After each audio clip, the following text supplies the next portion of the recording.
لا تموتن إلا وأنتم مسلمون يا أيها الناس اتقوا ربكم الذي خلقكم من نفس واحدة وخلق منها زوجها وبث منهما رجالا كثيرا ونساء واتقوا الله الذي تساءلون به والأرحام إن الله كان عليكم رقيبا يا أيها الذين آمنوا اتقوا الله وقولوا قولا سديدا يصلح لكم أعمالكم ويغفر لكم ذنوبكم ومن يطع الله ورسوله فقد فاز فوزا عظيما أما بعد فإن خير الحديث كتاب الله وخير الهدي هدي محمد صلى الله عليه وسلم وشر الأمور محدثاتها وكل محدثة بدعة وكل بدعة ضلالة وكل ضلالة في النار أعوذ بالله من الشيطان الرجيم بسم الله الرحمن الرحيم وإن يمسسك الله بضر فلا كاشف له إلا هو وإن يردك بخير فلا راد لفضله يصيب به من يشاء من عباده وهو الغفور الرحيم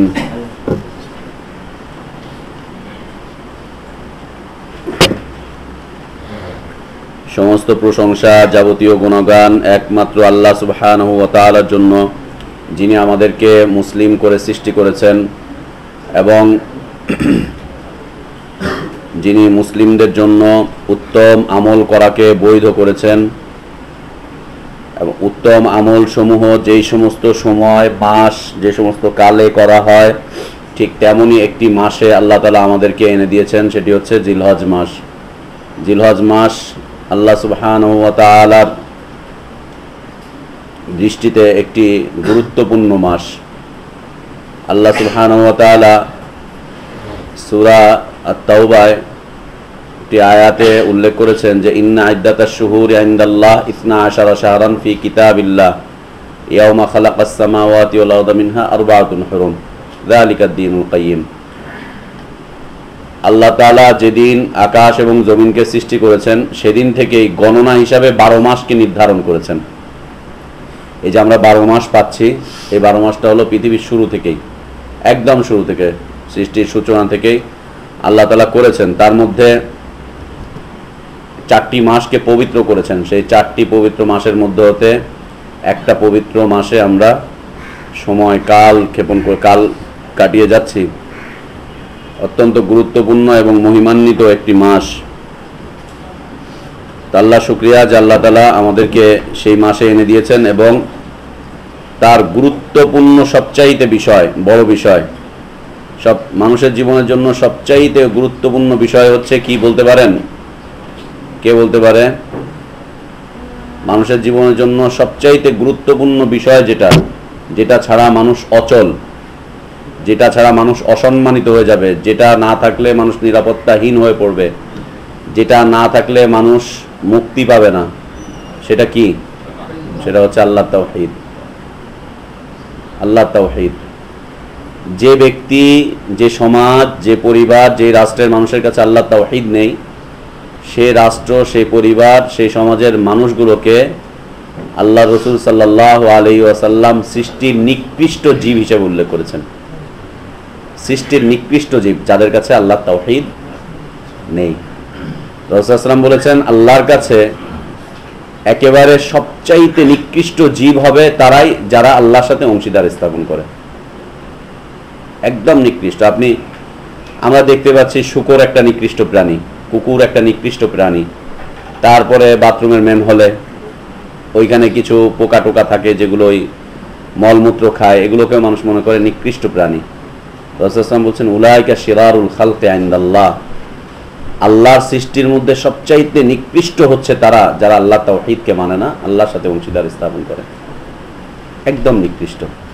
শূকরের একটা মর্যাদা আছে, কুকুরের একটা মর্যাদা আছে, মশামাছির একটা মর্যাদা আছে, কিন্তু মুশরিকের কোনো মর্যাদা না আল্লাহর কাছে, না মালাইকাদের কাছে, না নবী রাসূলদের কাছে, না পৃথিবীর অন্যান্য মাখলুকদের কাছে।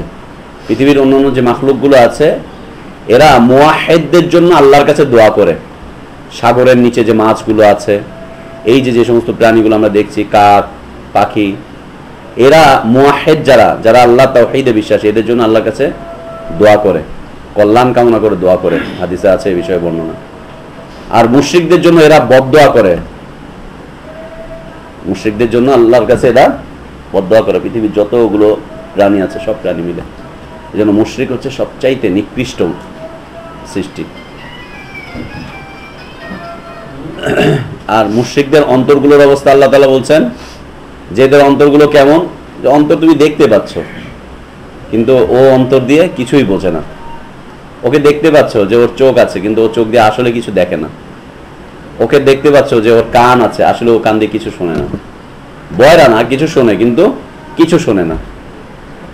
চোখ আছে, আমরা একটা কথা শুনি না, চোখ থাকিতে, ছোটবেলায় কি যেন শুনতাম, হায় রে কপাল মন্দ চোখ থাকিতে অন্ধ, কি সিনেমার যেন গান, যাই হোক, চোখ থাকিতেও অন্ধ। কান আছে তারপরেও শুনতে পায় না, চোখ আছে তারপরেও দেখতে পায় না, অন্তর আছে কিন্তু তারপর অন্তর দিয়ে কিছুই অনুধাবন করতে পারে না।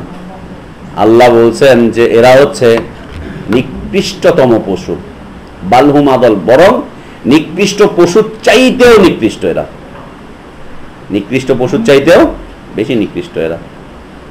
আল্লাহর শুকরিয়া যে আল্লাহর মহিমান্বিত মাসে আল্লাহ তাআলা আমাদেরকে তার তাওহীদকে জানা এবং বোঝার জন্য একটা প্রোগ্রামে একত্রিত হওয়ার তৌফিক দান করেছেন, আলহামদুলিল্লাহ। আমরা মোবাইলগুলো অফ করে দেই অথবা সাইলেন্ট করে দেই, কারো মোবাইল যেন না বাজে। অবশ্যই আল্লাহর কথা চাইতে অন্য কারো কথা দামি হতে পারে না। আল্লাহ এবং তার রাসূলের কথা হচ্ছে অত্যন্ত দামি, খুব মূল্যবান। আমরা বন্ধ করে দেই। আমাদের গত সপ্তাহের বিষয়বস্তু কি ছিল কে বলতে পারবে? নাজমুল ভাই বলতে পারবেন? বলেন। তিনবার সুতা পরিধান করা। জি। আল্লাহ পাক রব্বুল আলামিন তিনি ব্যতীত আর কারো ক্ষতি করা কিংবা উপকার করার ক্ষমতাকে বাতিল বলে ঘোষণা করেছেন। যদিও মুশরিকদের ধারণা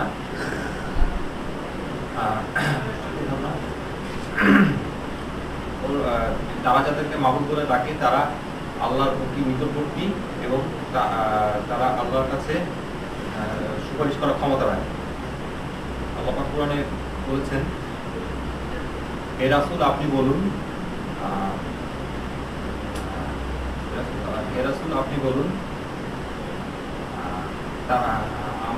আল্লাহকে ছেড়ে দিয়ে তারা যাদেরকে ডাকে, আল্লাহকে ছেড়ে দিয়ে তারা যাদেরকে ডাকে, আল্লাহ যদি আমার কোনো ক্ষতি করতে চান তাহলে সেই সব মাবুদ কি তাদেরকে সেই ক্ষতি থেকে রক্ষা করতে পারবে কিনা? আর আল্লাহ যদি আমাকে অনুগ্রহ দেখাতে চান তাহলে তারা কি সেই অনুগ্রহ ঠেকাতে পারবে কিনা? এছাড়া রাসূলুল্লাহ সাল্লাল্লাহু আলাইহি ওয়াসাল্লামের হাদিসে তার নিকটে একজন ব্যক্তি, রাসূল দেখতে পেলেন একজন ব্যক্তি হাতে বালা পরে রয়েছেন। তিনি জিজ্ঞেস করলেন এটা কেন? ব্যক্তি বলল, আমি দুর্বলতা রক্ষা করার জন্য, দুর্বলতা কাটানোর জন্য এই বালা পরেছি। রাসূল সাল্লাল্লাহু আলাইহি ওয়াসাল্লাম তাকে বললেন, তুমি এই বালা খুলে ফেলো, কেননা এটি তোমার দুর্বলতা শুধু বৃদ্ধি করবে। এর থেকে বোঝা যায় যে যদি আমরা কেউ মনে করি এইসব বালা তাবিজের কোনো প্রভাব বা ক্ষমতা আছে, এটি শুধু আমাদের শরীরের ক্ষতি করবে না, বরং আমাদের অন্তরাত্মারও ক্ষতি সাধন করবে। এটি হাদিসে আছে তাবিজ করা শিরক, এবং এটি হাদিসে বর্ণনা করা হয়েছে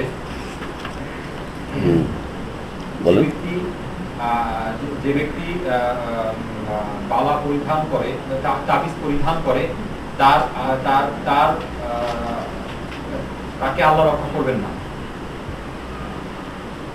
আমরা যারা ভেবে নিই যে তাবিজ অথবা শঙ্খ অথবা বালা আমাদের কোনো ক্ষতি বা উপকার করতে পারবে, সম্পূর্ণ ভুল। ক্ষতি বা উপকার করার ক্ষমতা মালিক একমাত্র। কেউ যদি ভিন্নটা মনে করে তাহলে শিরক হয়ে যাবে। জাযাকাল্লাহ খায়ের। আলহামদুলিল্লাহ। বসেন। আল্লাহ তাআলা নাজমুল ভাইয়ের জ্ঞানে বরকত দান করেন। আল্লাহ আমাদের সবাইকে জ্ঞানে বরকত দান করেন। পৃথিবীর সবচাইতে মূল্যবান জ্ঞান হচ্ছে আল্লাহ তাওহীদের জ্ঞান। বিশ্বাস করেন, সবচাইতে মূল্যবান জ্ঞান হচ্ছে আল্লাহ তাওহীদের জ্ঞান। এই যে এটা সাদা গ্লাস, তাই না? এখানে যদি ছোট্ট একটা ময়লা থাকে এই পানিতে, দেখা যাবে না? দেখা যাবে। তাওহীদের জ্ঞান হচ্ছে এত সূক্ষ্ম জ্ঞান যে এই জ্ঞান যার কাছে থাকুক, সে চাষা হতে পারে, কুলি হতে পারে, মজুর হতে পারে, সেই লোকটা সুইপার হতে পারে, সেই লোকটা ওই মুচি হতে পারে, সে সচিব হতে পারে, মন্ত্রী হতে পারে, সে এই জ্ঞানটা হচ্ছে এত সূক্ষ্ম এবং মর্যাদাপূর্ণ, এটা যেখানে থাকবে, যেখানেই থাকবে, সে এটা দিয়ে সারা পৃথিবীর ইসলাম এবং মুসলিমদেরকে চিনে নিতে পারবে। সারা পৃথিবীতে মানুষগুলোকে সে চিনতে পারবে যে এই মানুষটা কোন কোয়ালিটির। যার কাছে তাওহীদের জ্ঞান আছে, মনে করেন আমাদের কাছে তাওহীদের জ্ঞান আছে, এইখানে আমাদের এই ক্লাসে তো সব রকম মানুষ আছে, তাই না? কেউ আসে তবলিগ থেকে, কেউ চরমনাই থেকে, কেউ আটরশি থেকে, কেউ নাস্তিক ছিল সেখান থেকে আসে, আলহামদুলিল্লাহ, অমুসলিম থেকে। আল্লাহ শুকরিয়া, আজকে আমাদের এখানে মুসলিম একজন ভাই আছে, ওই যে গত সপ্তাহে একজন ছিল না, গত সপ্তাহে একজন ছিল, সে ছিল কোটালীপাড়ার ঠাকুর, ছিল ঠাকুর না, সে ছিল ব্রাহ্মণ পরিবারের ছেলে। আর আজকে যে আছে আমাদের এখানে, এ হচ্ছে ও ঠাকুর ছিল, ও ইবাদত নিত মানুষের। গত শুক্রবার ইসলাম কবুল করেছে, আসতে পারেনি, আজকে এসেছে আলহামদুলিল্লাহ। ও ছিল বৌদ্ধদের ঠাকুর, ও মানুষের ইবাদত নিত, ওর ইবাদত করতো মানুষ, ওর পূজা করতো। আল্লাহ তাআলা তাকে হেদায়েত দান করেছেন। তার মানে এখানে আমাদের এখানে সব রকমের মানুষ আছে, দেওবন্দি আসে, চরমনাই আসে, তবলিগ আসে, ওই হুকুমতি গ্রুপ আসে, খেলাফতি গ্রুপ আসে, কাটাকাটি ওরা আসে, ফাটাফাটি ওরাও আসে, সবাই আসতে পারে। কিন্তু জ্ঞানটা এত সূক্ষ্ম জ্ঞান, তাওহীদের জ্ঞান, যদি এই জ্ঞানটা থাকে, আপনি একটা লোকের সাথে খালি 10টা মিনিট কথা বলবেন, আপনি বুঝে নিতে পারবেন যে কোন তরিকার, ও কি চাচ্ছে, বুঝে নেওয়া যাবে। 10 মিনিট শুধু তাওহীদের জ্ঞান থাকলে আপনি বুঝে নিতে পারবেন যে ও আন্তর্জাতিক অঙ্গনেও যদি বিচরণ করে। আন্তর্জাতিক অঙ্গন বলতে আমাদের দেশের রাজনীতিকে আমরা চালাই, এদেশের রাজনীতি তো আমরা চালাই না, চালাই তো অন্যরা, কয়েকটা জায়গা থেকে আসে, মানে আমদানি করে, আমরা ইম্পোর্ট করি তাদেরকে, ইম্পোর্ট করা রাজনীতি এক এক জায়গা থেকে। এটা তাওহীদের জ্ঞান যার কাছে থাকবে, ও বুঝতে পারবে যে কোন পন্থী, চায়নাপন্থী, রাশিয়াপন্থী, আমেরিকাপন্থী, দাদাপন্থী, খালুপন্থী, বুঝে ফেলতে পারবে। এটা হলো রাজনৈতিক বিষয়। এরপরে যে মানুষের আরো কতগুলো ইজম আছে, তাওহীদের জ্ঞান থাকলে সোজা বুঝে ফেলবে যে সেটা অমুক ইজমের লোক। আর তাওহীদের জ্ঞান এমন, সারা পৃথিবীতে যত মাযহাব আছে, তরিকা আছে, ইজম আছে, যতগুলো মতাদর্শ আছে, সবগুলো মতাদর্শের সাথে একা লড়াই করে চলে যাওয়ার মতো, আপনাকে আটকাতে পারবে না। একা অসংখ্য মতের মানুষ একসাথে বসেছে, সবগুলো মানুষ আপনাকে জেগে ধরতে চেষ্টা করবে, কিন্তু আল্লাহ সুবহানাহু ওয়া তাআলার পক্ষ থেকে এর উপরে এত বিশাল একটা রহমত যে ও একাই এখান থেকে পার হয়ে যাবে, আটকাতে পারবে না ওকে কেউ। অত্যন্ত গুরুত্বপূর্ণ বিষয়। এর চাইতে মর্যাদাপূর্ণ জ্ঞান আল্লাহর এই জমিনে নেই, এর চাইতে মর্যাদাপূর্ণ জ্ঞান, এবং আল্লাহর আকাশেও এর চাইতে মর্যাদাপূর্ণ জ্ঞান নেই। সবগুলো মালাইকা আল্লাহ তাওহীদের কাছে মাথা নত করে সেখানে আছে, আল্লাহ তাওহীদের কাছে অসংখ্য মালাইকা রয়েছে। রাসূল সাল্লাল্লাহু আলাইহি ওয়াসাল্লাম যখন মেরাজে গেলেন, তখন বাইতুল মামুরে দেখতে পেলেন যে মালাইকা মানে ফেরেশতা, তাই না, মালাইকারা এসে সালাত আদায় করছে। এক গ্রুপ সালাত আদায় করে চলে যাচ্ছে, আর এক গ্রুপ আসতেছে, 70,000-এর এক একটা জামাত আসতেছে, সালাত আদায় করছে, চলে যাচ্ছে। যেই গ্রুপটা মানে প্রথমবার একবারই সুযোগ পাবে, একবারই সুযোগ পাবে, যে একবার এসেছে সে দ্বিতীয়বার আর এখানে আসতে পারবে না, দিন রাত 24 ঘন্টা ওখানে আসতেছে, সালাত আদায় করছে, চলে যাচ্ছে। কত বিশাল জামাত, ওরা সব আল্লাহ তাওহীদের কাছে মাথা নত করে আছে। এই তাওহীদ এত গুরুত্বপূর্ণ একটা বিষয়, যেই বিষয়ের সাক্ষ্য স্বয়ং মহান রব্বুল আলামিন নিজেই দিচ্ছেন। তিনি নিজে সাক্ষ্য দিচ্ছেন যে দেখো আমি এক, আমি একক, আমি ছাড়া সত্যিকার কোনো মাবুদ নেই। তিনি নিজে যেটা স্বীকৃতি দেন, ঘোষণা দেন, মালাইকারা সেটা স্বীকৃতি দেয়, ঘোষণা দেয়, এবং তার সেই বিষয়ের কাছে আত্মসমর্পণ করে। পৃথিবীর সমস্ত মাখলুকাত, আল্লাহ বলছেন সমস্ত মাখলুকাত, জিন ইনসান সব সহ সমস্ত মাখলুকাত ইচ্ছায় হোক অনিচ্ছায় হোক আল্লাহ তাওহীদের কাছে মাথাকে নত করে রাখে। শুধুমাত্র জিন আর ইনসানরা পরবর্তীতে ওখান থেকে বের হয়ে চলে যায়, কিন্তু স্বেচ্ছায় হোক অনিচ্ছায় হোক সে মাথাকে নত করে রাখে।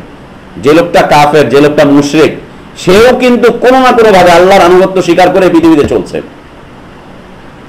আল্লাহ তাআলা রাত দিচ্ছেন, কোন কাফের মুশরিক রাতকে দিন করতে পেরেছে? কোনই সম্ভব হয়েছে?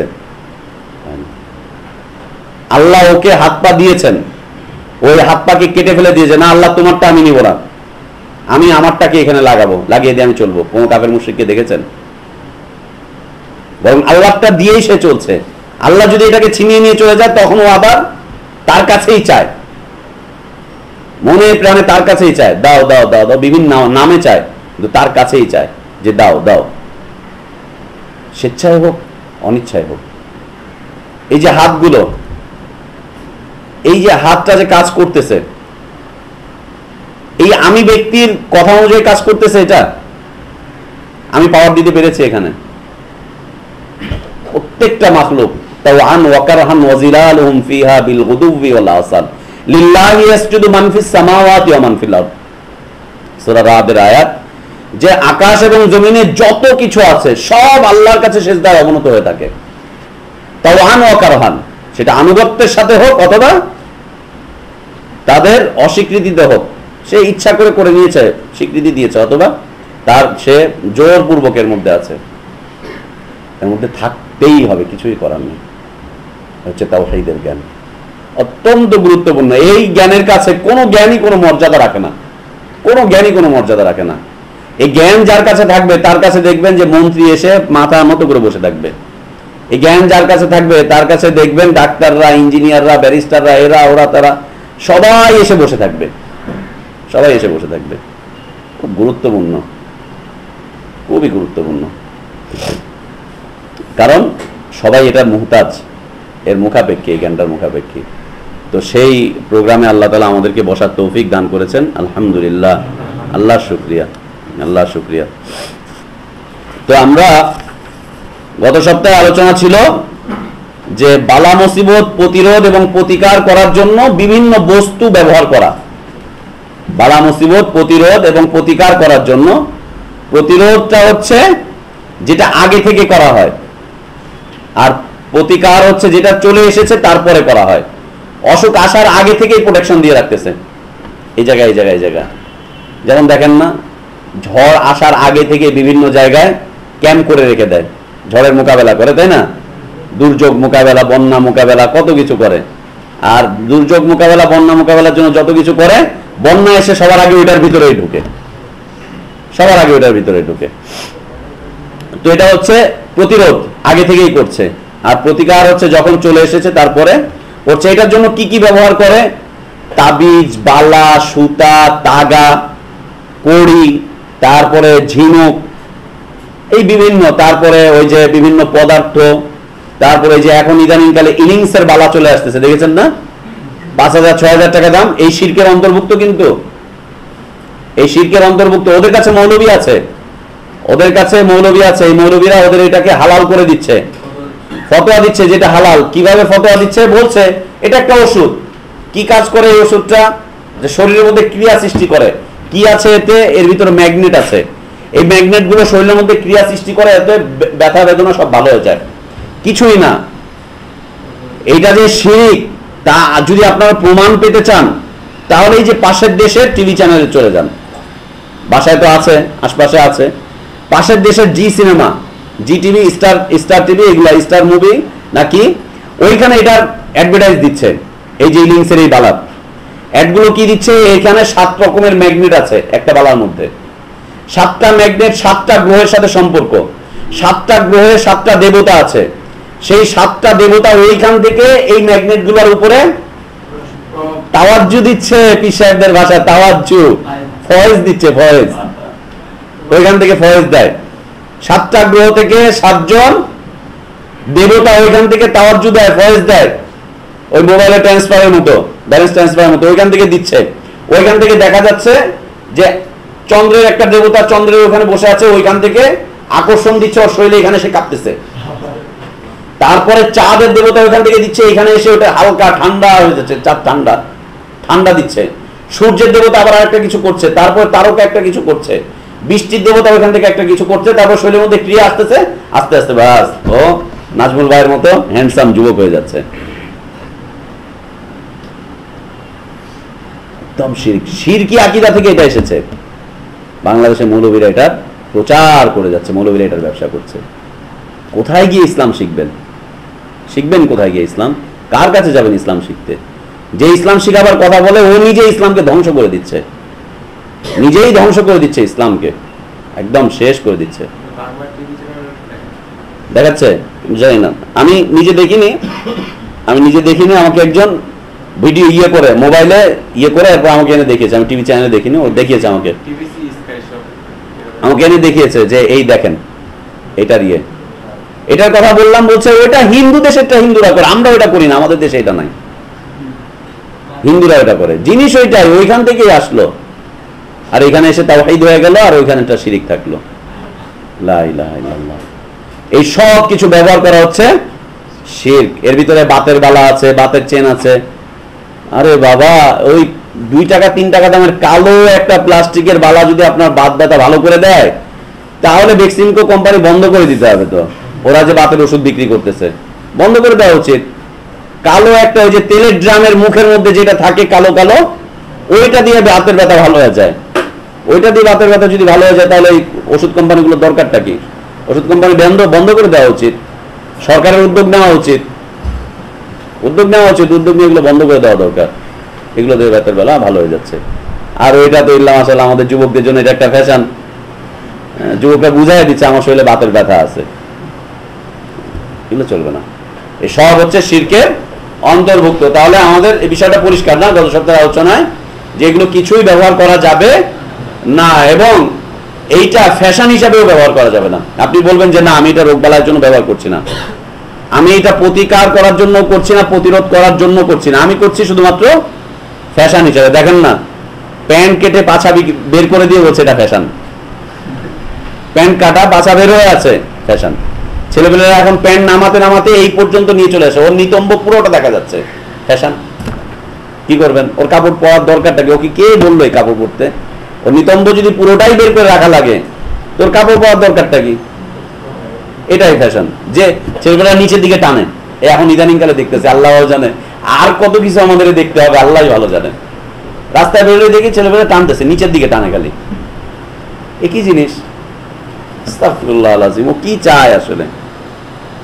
লা ইলাহা ইল্লাল্লাহ, লা ইলাহা ইল্লাল্লাহ। তো এগুলো ফ্যাশন করার জন্য ব্যবহার করা যাবে না। প্রশ্ন চলে আসতে পারে আপনাদের কাছে, যখন এই বিষয়টা মৌলবীদের কাছে বলবেন, তখন বলবে আপনি যে ঘড়ি ব্যবহার করছেন ওটাও তো চেন, ওটাও তো একটা বালা, এইটা ওইটা সেইটা। ঘড়ি ফ্যাশন এটা কেউ বলে না, যদিও ফ্যাশন হিসাবে টেলিভিশনে দেখানো হয় এমনটা। ঘড়ি ফ্যাশন না, ঘড়ি একটা প্রয়োজনীয় বিষয়। আমি এটা দিয়ে নামাজের ওয়াক্ত দেখি, নামাজের ওয়াক্ত দেখি। ঘড়ির কথা কোরআনে আসেনি, কিন্তু ওয়াক্তের কথা কোরআনে এসেছে। ইন্নাস সালাতা কানাত আলাল মুমিনিনা কিতাবাম মাওকুতা। মুমিনদের জন্য নামাজের সময়কে আল্লাহ তাআলা সালাতের সময়কে নির্ধারিত করে দিয়েছেন। আপনি এটা ছাড়া কিভাবে দেখবেন? আপনার কাছে তো এখন ওই ইয়ের জ্ঞান নেই, কি বলে ওই ওটা কি বলে, হ্যাঁ, যেটা আগের যুগের লোকেরা তারকা দেখে দেখে করতো, চাঁদ দেখে দেখে করতো, সূর্য দেখে দেখে করতো। এই জ্ঞান তো আমাদের কাছে এখন নেই। আল্লাহ বলছেন ও আলামাত ওয়াবিন নাজমিহুম ইয়াহতাদুন। সেখানে কিছু আলামাত আছে, সেখানে নাজাম আছে, যার মাধ্যমে মানুষ পথ প্রদর্শন করে, মানুষ পথ দেখতে পায়, পথ চলাচলের পথ দেখতে পায়। এটা তো এখন আমাদের কাছে নেই। আমরা তারকা দেখে একটা সময় আগের মানুষগুলো, হাদিসেও পাওয়া যায় যে তারা তারকা দেখে বিভিন্ন দেশের গতিপথ নির্ধারণ করতো, এইভাবে। এখন শুধুমাত্র পাইলটরা করে থাকে, আর পানি জাহাজের লোকজনরা করে থাকে। লঞ্চে সফর করেছেন, দেখেছেন লঞ্চের বিষয়গুলো এরকম। ওরা রাতের বেলায় ওদের গতিপথ নির্ধারণ করে তারকা দেখে দেখে, এইভাবে সাইড দিয়ে যায়। ওরাই মাত্র করে, এছাড়া কেউ করে না। অথচ একসময় এটা একটা বিদ্যা ছিল। সেই বিদ্যাটাকে আল্লাহর ফজল, আল্লাহর করম, যে আল্লাহ সুবহানাহু ওয়া তাআলা মানুষের মাথার ভিতরে বিবেক দিয়েছেন, এখন টাইমের সাথে টাইম মিলিয়ে আমাকে একটা রেডিমেড দিয়ে দিয়েছে। এটা আমাদের প্রয়োজন, সালাত আদায় করতে হবে। এটা ফ্যাশন না, এটা প্রয়োজন আমার। নির্ধারিত সময়ে সালাত আদায় করা, নির্ধারিত সময়ে সাহরি খাওয়া, ইফতার করা, হ্যাঁ, তারপরে যারা তাহাজ্জুদ পড়ে তাহাজ্জুদের সময় উঠা। আল্লাহ তাআলা আমাদেরকে তৌফিক দান করেন। এগুলো ফ্যাশন হিসেবেও ব্যবহার করা যাবে না, ফ্যাশনও বন্ধ। ওগুলার ফ্যাশন দিয়েও চলবে না। আর যেগুলো ফ্যাশন ওগুলো দিয়ে করে, দেখেন না ক্যাঙ্গারুর মতো চেহারাগুলো দেখা যায়। ওকে দিয়ে যদি ওই বিশ্ব সুন্দরী প্রতিযোগিতা না করিয়ে বিশ্ব নরসুন্দর প্রতিযোগিতা করানো হতো, তাহলে দেখাই যেত যে এরা সবাই পাস করতো। একটার এখানে ডাঙ্গা, একটার এখানে এরকম রয়েছে, কি সুন্দর দেখা যায়। এগুলো ঠিক না। ওগুলো ব্যবহার করার কারণে ওর সমস্যা আরো বেড়ে যাচ্ছে। রাসূল সাল্লাল্লাহু আলাইহি ওয়াসাল্লাম যেহেতু বলেছেন সমস্যা বাড়বে, আসলেও বাড়বে। আজকের আমাদের আলোচনার বিষয়বস্তু হচ্ছে ঝাড়ফুঁক সম্পর্কে আর তাবিজ কবজের কিছু বিষয় সম্পর্কে। গত সপ্তাহে ছিল আমাদের তাবিজ কবজ, তাগা, বালা, সুতা, কড়ি, এই সেই বিষয়। আজকের বিষয়বস্তু ওর সাথে সম্পৃক্ত, সেটা হচ্ছে ঝাড়ফুঁক। আমরা গত সপ্তাহে ঝাড়ফুঁক নিয়ে কথা বলিনি। ঝাড়ফুঁকের বিষয় এবং তাবিজের একটা অংশ। আর এইগুলোকে যদি কেউ বর্জন করে তাহলে তার ফজিলত, বর্জন করার ফজিলত, এই কয়েকটা বিষয় নিয়ে আজকের আলোচনা। ঝাড়ফুঁক হচ্ছে দুই রকম, ঝাড়ফুঁক দুই প্রকার, একটা হচ্ছে হালাল, একটা হারাম। যেটা হালাল সেটা অবশ্যই বৈধ, সেটা চাইলে মানুষ করতে পারে, অবশ্যই বৈধ, চাইলে করতে পারে। আর যেটা হারাম সেটা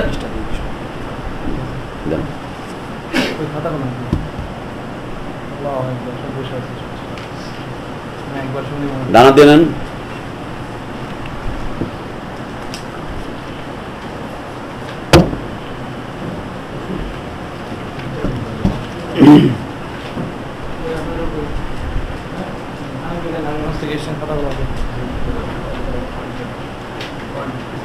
আচ্ছা, আমার দিকে। যেটা হালাল সেটা বৈধ, সেটার মধ্যে কল্যাণ আছে, কারণ প্রত্যেক হালালের মধ্যে কি আছে? কল্যাণ আছে। যেটা হালাল সেটা বৈধ, তার মধ্যে কল্যাণ আছে, কারণ এটা আল্লাহ সুবহানাহু ওয়া তাআলা তিনি বৈধ করে রেখেছেন মানুষের জন্য। আর যেটা হারাম সেটা একদম অবৈধ। আর তাবিজ কবজ, বালা, সুতা, তাগা, এই সমস্ত ক্ষেত্রে এই হারামগুলো হচ্ছে শিরকের পর্যায়ে।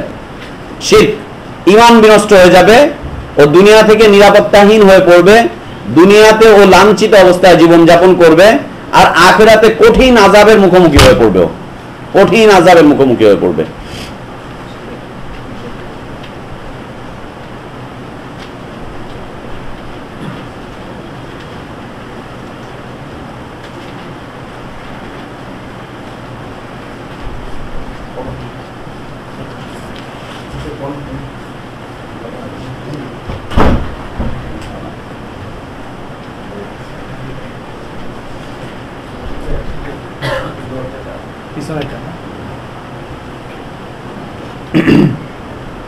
আচ্ছা, কি বলছিলাম? আজকে আলোচনা হচ্ছে ঝাড়ফুঁক এবং তাবিজ কবজের কিছু বিষয় নিয়ে।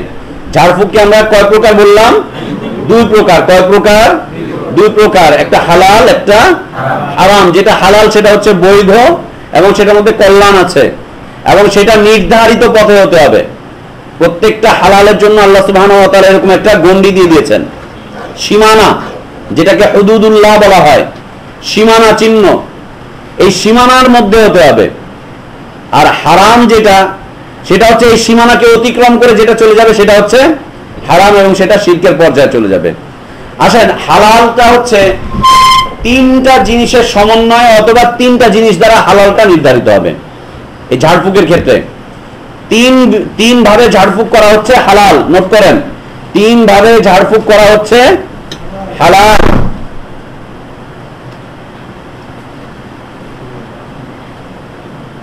তিন ভাবে ঝাড়ফুঁক করা হচ্ছে হালাল। একটা হচ্ছে কোরআনুল কারীম দিয়ে ঝাড়ফুঁক করা, তাবিজ নয় কিন্তু, কোরআনুল কারীম দিয়ে কি করা? ঝাড়ফুঁক করা, কোরআনুল কারীম দিয়ে ঝাড়ফুঁক করা একটা। তাবিজ না কিন্তু, আপনি বলবেন কোরআন দিয়ে তাবিজ করবে না, কোরআনুল কারীম দিয়ে ঝাড়ফুঁক করা। দুইটা হচ্ছে, দ্বিতীয় নম্বর হচ্ছে রাসূল সাল্লাল্লাহু আলাইহি ওয়াসাল্লামের বিশুদ্ধ হাদিস এবং হাদিসে যে সমস্ত দোয়াগুলো রয়েছে সেইগুলো দিয়ে ঝাড়ফুঁক করা। বিশুদ্ধ হাদিস এবং রাসূল সাল্লাল্লাহু আলাইহি ওয়াসাল্লামের শেখানো দোয়া দিয়ে ঝাড়ফুঁক করা।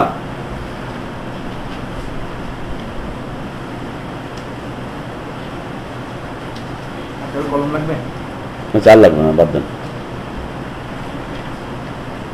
এক নম্বর কি বললাম? কোরআনুল কারীম দিয়ে ঝাড়ফুঁক করা, কোরআন শরীফ দিয়ে নাকি? কোরআন শরীফ দিয়ে, কোরআনুল কারীম দিয়ে, কোরআনুল কারীম দিয়ে ঝাড়ফুঁক করা। দুই নম্বর হচ্ছে রাসূল সাল্লাল্লাহু আলাইহি ওয়াসাল্লামের বিশুদ্ধ হাদিস অথবা তার শেখানো দোয়া দিয়ে ঝাড়ফুঁক করা। কোরআন দিয়ে ঝাড়ফুঁক করা, আয়াতুল কুরসি দিয়ে, সূরা ফাতিহা দিয়ে, সূরা ফালাক নাস দিয়ে, সূরা ইখলাস দিয়ে, অথবা কোরআনুল কারীমের যে কোনো আয়াত দিয়ে ঝাড়ফুঁক করা।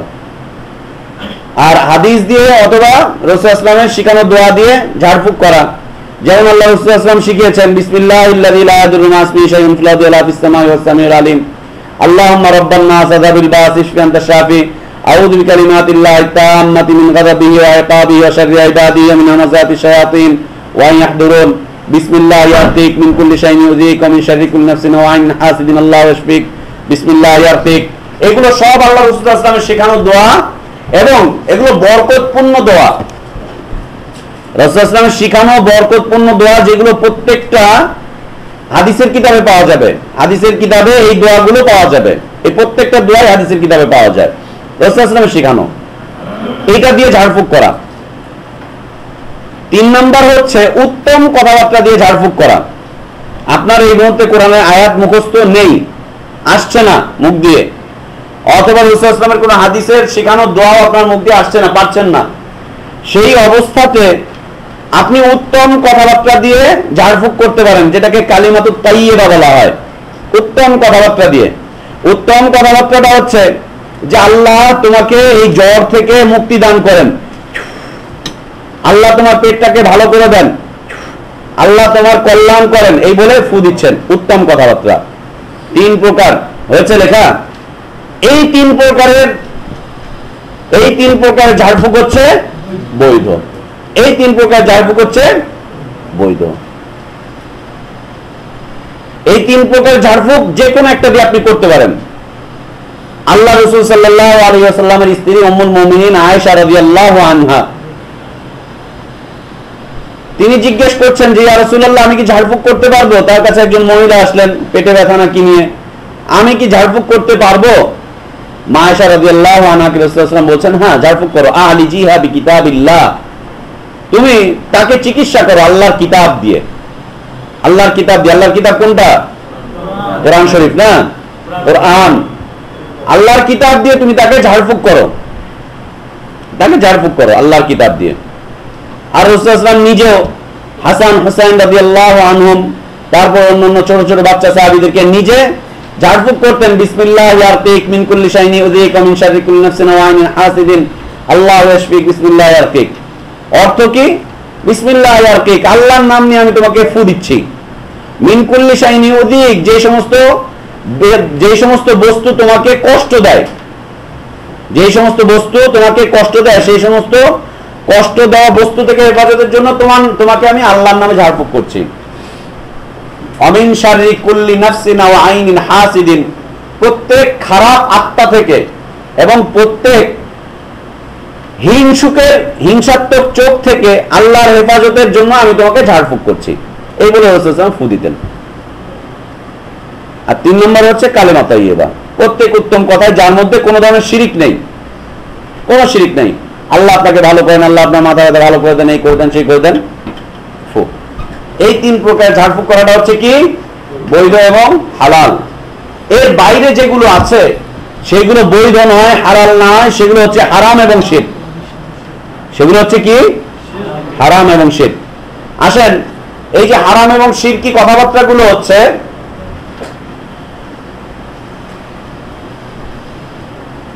দুই প্রকার। হারাম এবং শিরকি ঝাড়ফুঁক এটা হচ্ছে 2 প্রকারের। একটা হচ্ছে এমন কথাবার্তা দিয়ে ঝাড়ফুঁক করা যার মধ্যে শিরকি কথাবার্তা রয়েছে, তন্ত্র মন্ত্র পাঠ করছে, সূর্য দেবতাকে ডাকছে, চন্দ্র দেবতাকে ডাকছে, তারপরে দিনে সকালের দেবতাকে ডাকছে, রাতের দেবতাকে ডাকছে। এখানে আমাদের যে নও মুসলিম ভাই আছে, ওর সাথে কথা হচ্ছিল, ও এগুলো সব জানতো, ওদের মূল খেলাধুলাই ছিল এগুলো, মূল খেলাধুলাই ছিল এগুলো, তাই না? দেবতাকে ডেকে ডেকে তাদের নাম নিয়ে ঝাড়ফুঁক করা, তাদের নামে মানুষকে চিকিৎসা করানো, দেবতাকে ডাকে, শিরকি কথাবার্তা, সাথে আল্লাহকেও ডাকে, আল্লাহকেও ডাকে, সাথে দেবতাকেও ডাকে। আপনারা ওঝা দেখেছেন? সাপের ওঝা, সাপের বিষ নামায়, ও মূলত ও বিষ নামায় হচ্ছে সূরা ফাতিহা পড়ে, আপনারা মনে হয় এই বিষয়টা জানেন না। প্রত্যেক ওঝা ও যদি সত্যবাদী হয়ে থাকে, ওকে জিজ্ঞেস করবেন, সত্যবাদী যদি হয়ে থাকে, ও অনেক তন্ত্র মন্ত্র এটা সেটা পাঠ করবে, এই দেবতা সেই দেবতাকে ডাকে, ডেকে ডেকে ডেকে ডেকে শেষ পর্যন্ত লাস্টে ফুটা দেয় হচ্ছে সূরা ফাতিহা পড়ে ফু দেয়। আর সাহাবীর আমল আছে, সূরা ফাতিহা দিয়ে সাহাবী আরেকজনের বাসে সাপের বিষ নামিয়েছিলেন। সূরা ফাতিহা কোনো সাপে কাটা রোগীকে যদি ফু দেওয়া হয়, সেখান থেকে বিষ নেমে আসে, যদি ইমানের সাথে কেউ ফু দেয় সূরা ফাতিহা পড়ে, ইমানের সাথে। সাহাবীর আমল আছে, তিনি রাসূলুল্লাহকে এসে বললেন যে ইয়া রাসূলুল্লাহ, আমি অমুক জায়গায় গিয়ে ঝাড়ফুঁক করেছি এবং টাকা নিয়েছি, আমার জন্য কি বৈধ হয়েছে? বলছে হ্যাঁ ঠিক আছে চলে। মৌলভীর রাস্তা কত খোলা, আপনাদের রাস্তা খুললো কিন্তু একটা, ঝাড়ফুঁক করবেন আর টাকা নেবেন, ঠিক আছে, যাতে ইমাম সাহেব রান নিতে না পারে। ভাইজান রাজি আছে, হ্যাঁ বৈধ হবে। তো সাপে কাটা রোগী সূরা ফাতিহা দিয়ে ভালো হয়ে যায়। আমার সাথে, আমি ওজাদের সাথে কথা বলেছি, এই যে রূপগঞ্জের যে রাস্তা নরসিংদীর এই পাশ দিয়ে গেছে, এইখানে ওঝা একটা সম্প্রদায় রাস্তার পাশে, ওই যে বাড়িটা, ওদের সাথে গিয়ে একদিন কথা বললাম, মুসলিম, নামধারী মুসলিম, এরা এক সময় ছিল বাংলাদেশের প্রকৃত মুসলিম। এই যে আমাদের যে বাইদানি গ্রুপগুলো আছে, তারপরে যে রাস্তার পাশে নদীর পাড়ে যারা বসবাস করে, ছোট ছোট টংগুলো করে, এরা ছিল এদেশের এক সময় প্রকৃত মুসলিম। কোরআন সুন্নাহ অধ্যয়ন করতো, এরা কোরআন সুন্নাহ অনুযায়ী জীবনযাপন করতো। জীবনযাপনের একটা পর্যায়ে এদেরকে বিভিন্ন এলাকা থেকে ধাওয়া করা হতো, তারপর এরা এই মুহাজিরি জীবনযাপন করা শুরু করলো। মুহাজিরি জীবনযাপন করতে করতে আজকে এই জায়গায়, কালকে ওই জায়গায়, এইভাবে যেতে যেতে একটা পর্যায়ে এরা সহায় সম্বলহীন হয়ে পড়লো এবং জ্ঞান থেকে দূরে সরে যাওয়া শুরু করলো। আজকে এখানে, কালকে ওখানে বাচ্চাদের পড়াবে কোথায়, নিজেদের মধ্যে জ্ঞান নেই, এই নেই সেই নেই। আস্তে আস্তে এরা মিলে যেতে যেতে কেউ কেউ হিন্দু ধর্মের দিকে চলে গিয়েছে, কেউ নাস্তিকতার দিকে চলে গিয়েছে, কেউ কুফুর টুফুর করছে, আর কিছু সংখ্যক মানুষ আছে দাড়ি টাড়ি আছে, মাঝে মাঝে নামাজ কালাম পড়ে, এই আর নামদারি মুসলিম আছে এরা। তো এক সময় ইসলামিক ফাউন্ডেশন থেকে এদের ইতিহাসের উপরে মোটা একটা বই লিখেছে অধ্যাপক আব্দুল গফুর সাহেব না কে জানো, এদের ইতিহাস তুলে ধরেছে যে এরা এক সময় কোনো অন্য কোনো মাযহাব টাযহাব মানতো না, এরা সরাসরি কোরআন হাদিস মানতো, কোরআন হাদিস মেনে চলতো। কিন্তু আজকে এদের কাছে কোনো দায়ী যায় না। তা আমি এক সময় বছর দেড়েক আগে ওই পথ দিয়ে ভৈরব যাওয়ার পথে মোটরসাইকেল থামিয়ে ওদের সাথে ওখানে কথা বললাম, ওই ইতিহাস পড়ার পরে একজন বৃদ্ধ লোক, যিনি ওইখানকার লিডার, তার সাথে কথাবার্তা বললাম, কাঁদলো, কেঁদে বললো যে বাবা আজকে আমাদের কাছে কেউ আসে না, কোনো আলেম ওলামাও আসে না, আমাদের কাছে কোরআন নেই, আমাদের কাছে হাদিস নেই, অথচ আমরা জানতাম যে আমাদের বাপদাদারা কোরআন হাদিস মানতো, অন্য কিছু মানতো না। আমাদেরকে এখন মানুষ ঘৃণা করে, আমাদের কাছে কেউ আসে না। আর আমরাও যদি কোথাও যাই, তারপরে সমাজ থেকে আমাদেরকে দূর দূর করা হয়। মসজিদে গেলে আমাদেরকে সেভাবে স্থান দেয় না, বলে এরা বাইদা, এরা এটা ওইটা সেটা। আমরা আজকে ইসলাম থেকে দূরে চলে গিয়েছি। বলছে যে আমি আমার জীবনে প্রথম ব্যক্তি পেলাম যে আপনি এসে আমাদের সাথে ইসলাম নিয়ে কথাবার্তা বলতেছেন। যাওয়া দরকার, এদের কাছে যাওয়া দরকার। এরা একসময় প্রকৃত ইসলাম মানত, আজকে ইসলাম থেকে দূরে চলে গিয়েছে। তো ওদের সাথে কথাবার্তা বলে যখন জানতে পারলাম যে ওরা কি দিয়ে করে, এই যে ঝাড়ফুঁক করে এসে, তখন বললো যে আমরা সূরা ফাতিহা পড়ি। অনেক কিছু এইটা তন্ত্র মন্ত্র পাঠ করার পরে সূরা ফাতিহা পড়ে ফুদে বিষটা নেমে যায়। যারা শিরিক করে তারাও বুঝে যে সূরা ফাতিহার একটা মর্যাদা আছে, কিন্তু মৌলবী বুঝে না যে সূরা ফাতিহার একটা মর্যাদা আছে। তাবিজ একটা লোটকে দিয়ে দেয় যে ধানের চিপায় লাগিয়ে রাখো। বেয়াদব গুলো। তো শিরকি কথাবার্তা দিয়ে ঝাড়ফুঁক চলবে না। আপনি খাজা বাবার নামে ঝাড়ফুঁক করছেন, খাজা বাবা তোমার কাছে আল্লাহর নামে রসুলের নামে নালিশ দিলাম, তুমি ভালো করে দাও। আল্লাহ রসুলের নামে নালিশ দেয় কার কাছে? খাজার কাছে। খাজার কাছে আল্লাহ এবং তার রসুলের নামে বিচার দেয়, আল্লাহ রসুলের নামে বিচার, নালিশ দেয়। এই যে নালিশি সিস্টেমগুলো আমরা শুনেছি না আগে থেকে, যে অমুক জায়গায় গিয়ে নালিশ করে আসলে ঠিক হয়ে যাবে, তমুক জায়গায় গিয়ে নালিশ করে ঠিক হয়ে যাবে। নালিশ করতে যায় আল্লাহর বিরুদ্ধে, রসুলের বিরুদ্ধে, এই ল্যাংটা ম্যাংটা এই সমস্তর কাছে নালিশ করতে যায়। তো যত ধরনের শিরকি কথাবার্তা আছে, যার মধ্যে যত ধরনের তন্ত্র মন্ত্র আছে, যার মধ্যে শিরকি কথাবার্তা আছে, এগুলো সব হারাম, সব হারাম। আল্লাহ রাসূল সাল্লাল্লাহু আলাইহি ওয়াসাল্লামকে জিজ্ঞেস করা হয়েছিল, একজন সাহাবী এসে জিজ্ঞেস করেছেন, বুখারীতে হাদিস পাবেন, যে ইয়া রাসূলুল্লাহ আমরা তো জাহেলি যুগে বিভিন্ন ধরনের মন্ত্র পড়ে মানুষকে ঝাড়ফুঁক করতাম, এখন কি আমাদের সেটা চলবে? আমাদের সেটা কি এখন চলবে? আমরা ঝাড়ফুঁক করতাম জাহেলি যুগে, শিরকের যুগে, মুশরিক যখন ছিলাম তখন এই কাজটা করতাম। বিভিন্ন তন্ত্র মন্ত্র পড়ে আমরা এগুলো করতাম। রাসূল সাল্লাল্লাহু আলাইহি ওয়াসাল্লাম বলছেন যে সেগুলো আমার সামনে পেশ করো, বলো, আমাকে শোনাও যে তুমি কি করতে। তখন তিনি শোনালেন, শোনানোর পরে আল্লাহ রাসূল সাল্লাল্লাহু আলাইহি ওয়াসাল্লাম একটা মূলনীতি দিয়ে দিলেন যে এমন তন্ত্রমন্ত্র যার মধ্যে মা লাম তাকুন শিরকান, যার মধ্যে শিরকি কথাবার্তা নাই, সেগুলো দিয়ে তোমরা করতে পারো। সেটা হচ্ছে কি কালেমা তাইয়্যিবা। আর দ্বিতীয় বিষয় হচ্ছে যে এমন বৈধ কথা দিয়েও ঝাড়ফুঁক করা যাবে না, এমন বৈধ কথা দিয়েও ঝাড়ফুঁক করা যাবে না যেই বৈধ কথাগুলোর অর্থ মানুষ জানে না। মানুষ জানে না। হিন্দুদের পুঁথি, অনেক পুঁথি আছে যেগুলো কথাগুলোর সাথে কোনো শিরিক নেই, বিদআত নেই, কথাগুলো বৈধ, কিন্তু কেউ জানে না এর অর্থ কি। বোধগম্য নয় এমন কথাবার্তা দিয়ে ঝাড়ফুঁক করা যাবে না। বোধগম্য নয়, এর অর্থ নেই, অর্থহীন কথাবার্তা, অর্থহীন কথাবার্তা দিয়ে ঝাড়ফুঁক করা যাবে না। যেগুলো মানুষ বোঝে না এই কথাবার্তা দিয়ে ঝাড়ফুঁক করা যাবে না। তাহলে ঝাড়ফুঁকের বিষয়ে আমরা কয়টা নীতিমালা বললাম? 5টা। বৈধটা 3টা আর অবৈধটা হচ্ছে 2টা। যেই ব্যক্তি আসুক আপনার কাছে ঝাড়ফুঁক করতে, যদি দেখেন যে ও কিছু বলছে কিন্তু ওর কথাবার্তা কিছু বোঝা যাচ্ছে না, গড়গড় গড়গড় গড়গড় করে বলে যাচ্ছে, গড়গড় করে বলে যাচ্ছে, 5 মিনিটে ওরা 12 লক্ষ মন্ত্র পড়ে 5 মিনিটে, এটা কি সম্ভব? 5 মিনিটে 12 লক্ষ মন্ত্র পড়ে, এ তো বিশাল বুজুর্গ, অনেক বড় বুজুর্গ। 5 মিনিটে 12 লক্ষ। যেমন ওই যে ফাজাইলে নামাজের কিতাবে আমরা পড়ি না, অমুক বুজুর্গ সারা রাত প্রতি রাতে 1000 রাকাত নামাজ পড়তেন। হিসাব করে দেখা গেছে যে 1000 রাকাত যদি এক রাতে কেউ নামাজ পড়ে, তাহলে 1 রাকাত নামাজ পড়তে কোয়ার্টার সেকেন্ড লাগে, কোয়ার্টার সেকেন্ড লাগে। এই হাত এখান থেকে বাঁধতে বাঁধতেই তো 1 সেকেন্ড 1.5 সেকেন্ড চলে যায়, কোয়ার্টার সেকেন্ড লাগে 1 রাকাত নামাজ পড়তে। ও মানুষ না অন্য কিছু? আর এটাই হচ্ছে সবচেয়ে বড় বুজুর্গ। আর ওই তালিম করার পরে সবাই আবার বলে আল্লাহ যেন ওনাদের মতো করে আমাদেরকে নামাজ পড়ার তৌফিক দান করেন। সবাই বলেন আমিন, সবাই আমিন বলে। শয়তানও ওইভাবে নামাজ পড়বে না। শয়তানকে যদি হুকুম করা হয়, শয়তান ওইভাবে নামাজ পড়বে না। শয়তানও আল্লাহকে ভয় করে, আল্লাহর ভয় আছে ওর ভিতরে। এক রাতে মাত্র 3-4 ঘন্টায় সে 1000 রাকাত নামাজ পড়ে, 3-4 ঘন্টায়। কি করে সম্ভব? পাগলামি যত সব। তো এমন কথাবার্তা যার কোনো অর্থ নেই, অর্থহীন কথাবার্তা দিয়ে ঝাড়ফুঁক করা যাবে না। আসলে ঝাড়ফুঁকের ইতিহাস, এই ঝাড়ফুঁকটা প্রাচীন কাল থেকে চলে আসতেছে, অনেক আগে থেকে। এবং মুশরিকদের এটা একটা সংস্কৃতি ছিল।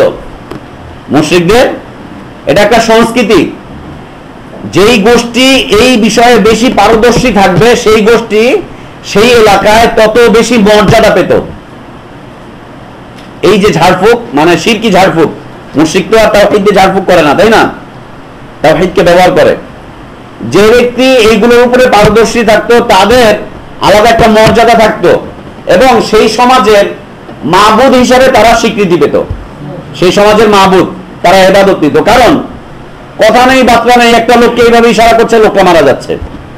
2 পিস দেওয়া লাগে না, এমনি ইশারা করে মরে যায়, পিস বিন্দান লাগে না। তারপরে কারো দিকে এইভাবে দৃষ্টি দিচ্ছে, ওর কাহিনী ঘটে যাচ্ছে।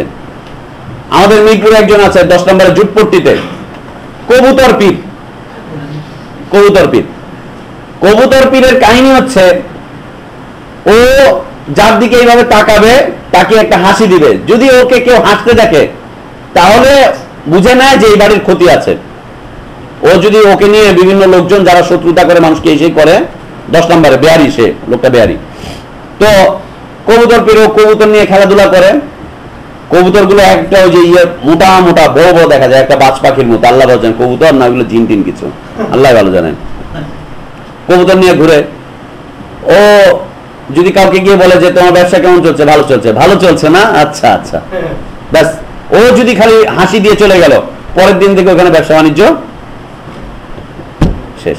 এটা ওর মুরিদদের বিশ্বাস। ও যদি কাউকে বলে যে ও কারোর দিকে তাকিয়ে যদি বলে যে না কষ্ট এটা ওটা সেটা, তাহলে পরের দিন থেকে ও ভালো সুস্থ হয়ে যাবে।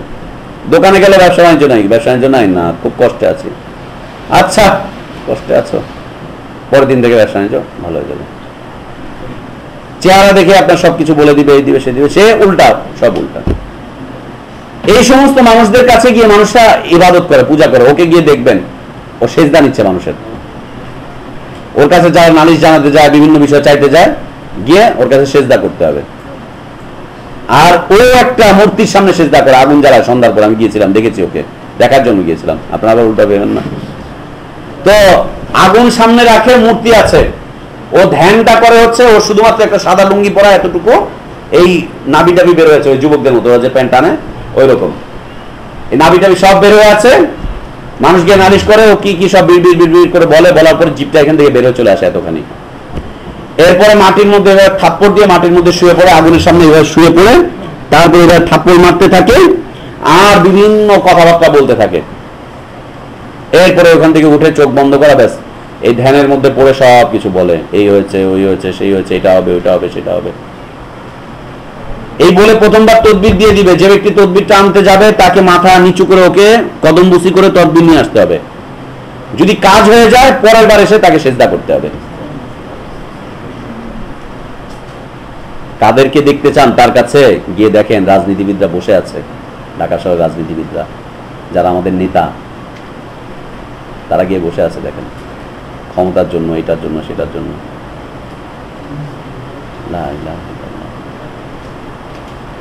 হচ্ছে মুসলিমদের অবস্থা। এটা ছিল জাহেলি যুগের সেই অবস্থা, মুশরিকদের অবস্থা। ওদের সংস্কৃতি, যাদের কাছে এই ক্ষমতা থাকতো, জাদুবিদ্যা যাদের কাছে থাকতো, তারা থাকতো সেই এলাকার সম্ভ্রান্ত পরিবার। জাদুবিদ্যা যাদের কাছে থাকতো, তারা থাকতো সেই এলাকার মাহবুদের মতো, তাদের থেকে ইবাদত বন্দিগি নিত, তাদেরকে মানুষ সমীহ করে চলতো। আর তারা জাদুগুলো করতো বেশিরভাগ ক্ষেত্রে, কয়েকটা মাত্র ক্ষেত্রে তারা জাদু করতো। একটা করতে হচ্ছে ভালোবাসার জন্য জাদু, মনের টানে কাছে আনে না পাশে আনে, এয়ারটেল, মনের টানে পাশে আনে। তো হ্যাঁ, ভালোবাসার টানে, মনের টানে পাশে আনে আর কি। মানুষকে ভালোবাসা, দেখেন না পত্রপত্রিকায় বিজ্ঞাপন আসতেছে, আপনার সমাধান কি, এই এই চ্যালেঞ্জ করে সমাধান দিচ্ছি, আপনার সমস্যাগুলো যদি এইগুলো হয়ে থাকে তাহলে অতি সত্বর যোগাযোগ করেন। প্রেম ভালোবাসায় বাধা, আপনার ডাকে সাড়া দিচ্ছে না, স্বামী স্ত্রীর অমিল, হ্যাঁ, আপনি কাউকে ভাগিয়ে আনতে চাচ্ছেন, আমার কাছে এসে বলবেন, ব্যাস নিয়ে চলে আসতে পারবেন। এটা ছিল মক্কার মুশরিকদের কাজ।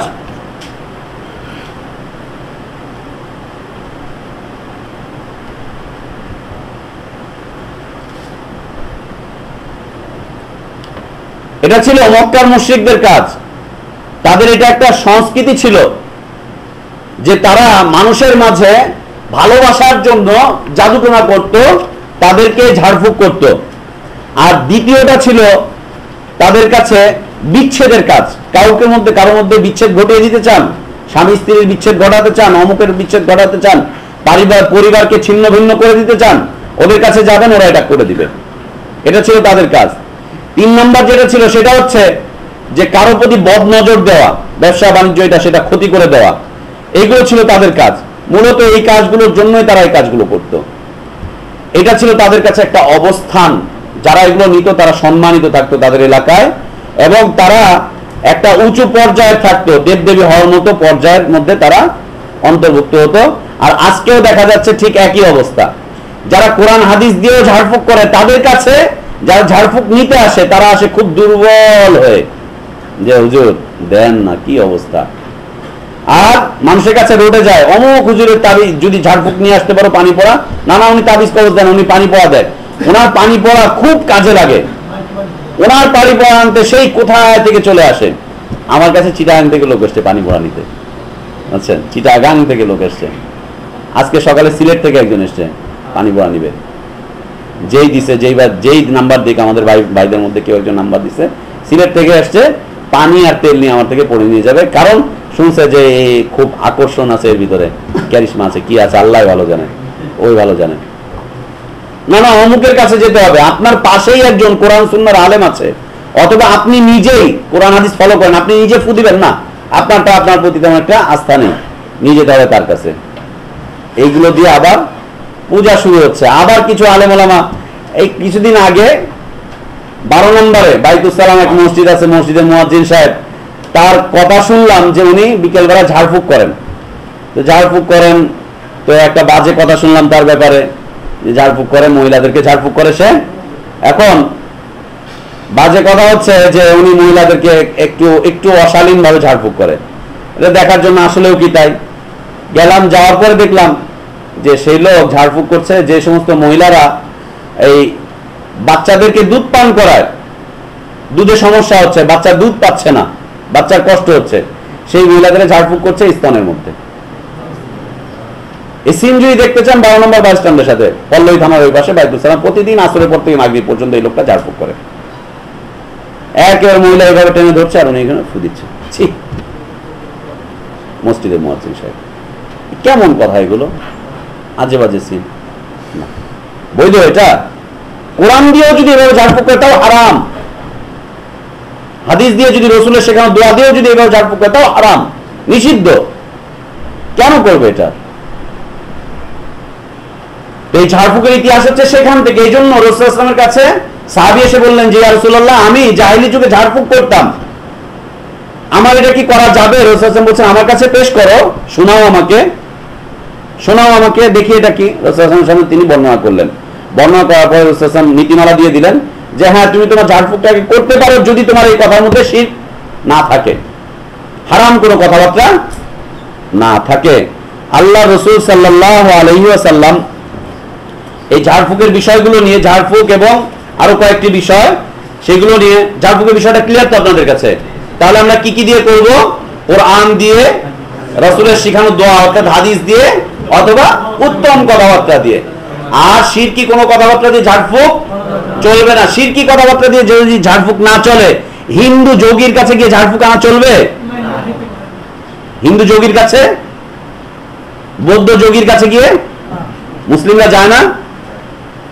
হিন্দুদের কাছে মুসলিমরা যায় তদবির আনতে, আর এখন তো হিন্দু পীরের কাছে মুসলিমরা মুরিদ হচ্ছে, তা জানেন আপনারা? হিন্দু পীরের কাছে মুসলিমরা মুরিদ হচ্ছে। আপনি শুধু বেনাপোলটা ক্রস করেন, 24 পরগনায় গিয়ে দেখেন, বেনাপোলটা ক্রস করবেন, ওইখানে বেনাপোল বর্ডার ক্রস করার পরে বেশি না 500-600 গজ সামনে যাওয়ার পরে এক হিন্দু পীর আছে, বাংলাদেশের লোকজন গিয়ে তার কাছে মুরিদ হয়ে ওজিফা নিয়ে আসে, তার মধ্যে মৌলবীও আছে মাদ্রাসা পাশ করা। আমি নিজে গিয়ে দেখেছি, না দেখে বলছি না এগুলো। হিন্দু পীরের কাছে মুরিদ হচ্ছে বাঙালিরা, মুসলিমরা।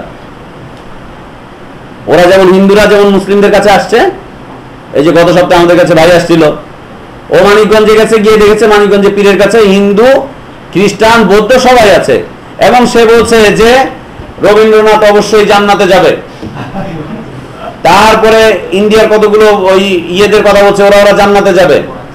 হ্যাঁ, তারপরে বৌদ্ধদের কথা বলছে, এরাও সবাই জান্নাতে যাবে, কেউ জাহান্নামে যাবে না। আর ওর কাছে যারা মুরিদ হচ্ছে বলছে এরা তো প্রথম ধাপেই চলে যাবে জান্নাতে।